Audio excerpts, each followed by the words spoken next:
兄弟们，又到了熬夜看最恐怖影片的时候了。今天依旧是美恐系列死神蘑菇故事，发生在6个大学生身上。他们组队准备去爱尔兰的一个森林公园旅行游玩。据说那个森林里面有一种蘑菇，吃了这种蘑菇能让人产生幻觉，同时还能预知未来。很快呢，几个人就上了路。咱们先简单介绍一下，两对情侣分别是小帅和小美，大壮、翠花，还有领头的大哥大姐。很快呢，到地方了。完事这个大哥干了一件事儿，他呢要求所有人把手机都交给他保管。原因是什么呢？你看到那种蘑菇，完事你吃了会产生幻觉，你产生幻觉后可能会乱打电话，万一要打给警察或自己家人，那不就完了吗？小帅这块比较倔，不想给大哥，那大哥没办法，只能反过来让小帅保管。随后安好帐篷，几个人开始去森林里采蘑菇了。众所周知，单独行动那肯定是得出事儿。我们的大姐不跟着大哥，自己一个人到处溜达着找，其他人人家都是找个伴啥的，比如大壮跟翠花这块，他们呢找到了那种蘑菇。完事大壮刚想采就被大哥拦了下来，大哥告诉他就是这种蘑菇，你呢可别随便吃，虽然能预知未来，但是能让你产生幻觉，弊大于利。但是我们注意到大哥走后大壮的表情和动作。回到大姐这边，她呢也发现了这种蘑菇，也不知道就怀着好奇心吃了下去。然后大姐就进入了幻觉，梦见大哥在亲她，其实现实自己在浑身抽搐。很快大哥就找到了她，及时给她弄醒了，抱了回去。到了晚上，几个人围着篝火旁讲起了鬼故事。大哥说啊，在这森林附近有一栋废弃的福利院，据说那里面的人把小孩当狗一样饲养，不听话就打你，顶嘴呢就把你舌头割了。其中有一对双胞胎呢受不了了，逃了出去，不过很快就被抓到了。为了惩罚他们俩，先是给哥哥的脸皮剥下来，逼他套上麻袋遮住伤口，然后再当着哥哥的面给弟弟吊死了。愤怒的哥哥为了给弟弟报仇，有一次偷摸的出去采了3斤重的那种蘑菇，放在了熬汤的锅里。完事一夜之间福利院嘎了70多个人，但是有3个孩子还侥幸存活了下来，以至于这3个人去哪了就不清楚了。这家伙给另外4个人吓得，行了，你也别讲了，咱回去睡觉吧。旅行肯定有一对正准备办正事的情侣啊，大壮跟翠花俩人就准备办上正事了。这时候一道黑影划过，有人在偷窥他们俩。大壮一看这能忍吗？直接冲了出去，走到小帅的帐篷前，问问是不是这小子在偷窥他们俩。小帅一看呢，我在帐篷里睡觉，你他妈冤枉我是吧？直接上来就是一拳头。好在大哥大姐来了，调解过后几个人就回去睡觉了。大壮这么一说，小美难免会对小帅产生怀疑。完事回到帐篷有点生气，就不搭理他。小帅一看呢，这倒好，被冤枉了，而且女朋友还生自己气了。完事一气之下出去把熬好的蘑菇汤全喝了。完事就产生幻觉了，开始在森林里四处溜达。在森林里面碰见了个美女，美女勾引着小帅跟自己走，半路上还碰见了个老牛。老牛呢开口说话了，告诉小帅不要去，那都是幻觉。小帅呢没听劝，执意要去。来到了一个废弃的汽车旁边，汽车闪了2下灯，示意小帅走过来。随后车窗摇了下来，美女就在里面。小帅表示自己的二弟很大，你这缝隙太小了。随后美女又把车窗往下拉了拉，然后就给小帅展示上了。就在这时候，小帅手上莫名其妙的出现了撮头发，这给小帅吓得直接回了神，然后就开始问谁在车里。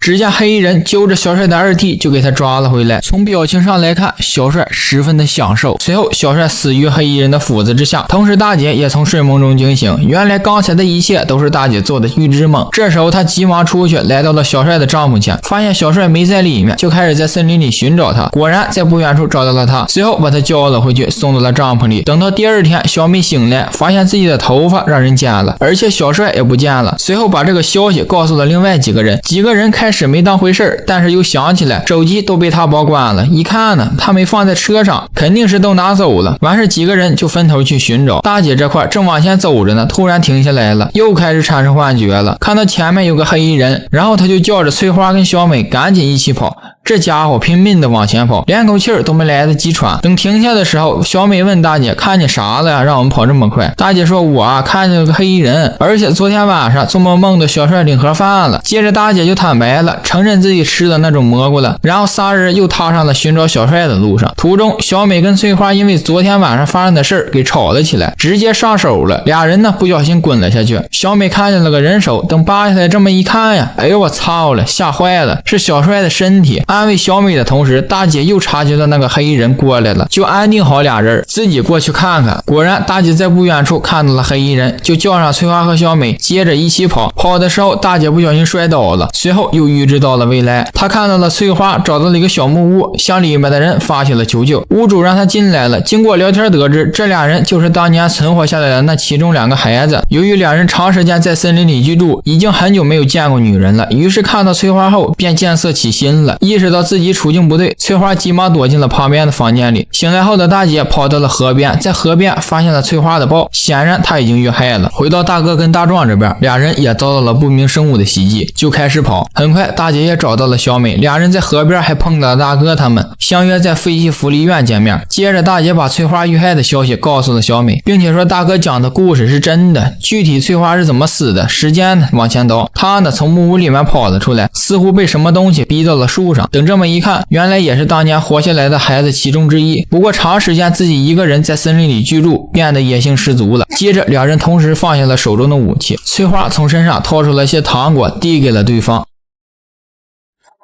接着翠花的尸体出现在了河里，果然小美在河里发现了翠花的尸体。接着小美转过头问大姐下一个是谁，大姐说下一个是你，这给小美吓得直接跑了。同时大姐这块也预测到了小美是怎么死的，她呢被人摁到水底下溺死了。接着大姐手持斧子来到了福利院与大哥他们会面。大哥跟大壮在一个屋子里面躲着，看见大哥这边刺过来一个匕首，大壮被吓得想跑，大哥告诉他别离开这儿有危险，可大壮不听，执意要开门走。刚准备开的时候低了下头，看见个脑袋上套麻袋的人，随后大哥一回头，大壮人没影了，大哥这块还搁这瞅着呢。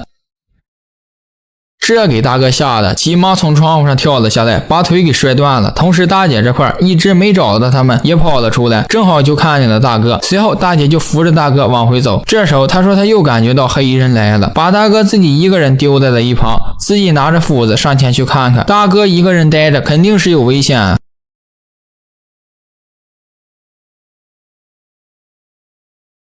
看到大哥倒下后，大姐急忙跑了过去，奄奄一息的大哥说了句大姐我爱你之后就领了盒饭。同时黑衣人也出现了，接着大姐就拼命的跑啊，黑衣人也在后边追。然后大姐跑的时候没有注意到前面撞树上了，画面一转，警察跟救援队赶来了，大姐被救助了。然后生活在森林里的那2个人被当成凶手抓了起来。回去的路上，救护车上响起了手机铃声，医生看了看不是他的，这时候大姐发现原来是自己的手机响了。此时大姐的脑袋里面浮现了很多画面，原来根本就没有什么黑衣人，就是因为大姐吃了蘑菇后产生了幻觉，然后导致精神分裂，最后把所有人都给杀了。